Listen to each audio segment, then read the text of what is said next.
होत बोरे गौवा बोले शाम के सियार अब भौजी के लार चुए देख के अचार बोलो हाय रे कर हो लाल कर हो लाल फागुन में ऐसन मिली न माल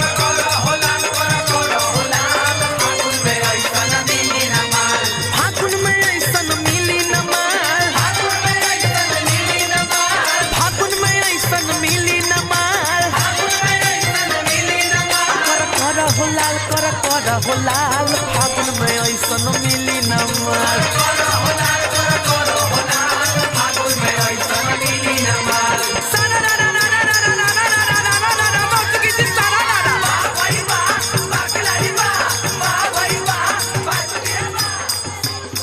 होत बोरे गौवा बोले शाम के सियार अब भौजी के लार चुए देख के अचार बोलो हाय रे कर हो लाल फागुन में ऐसन मिली न माल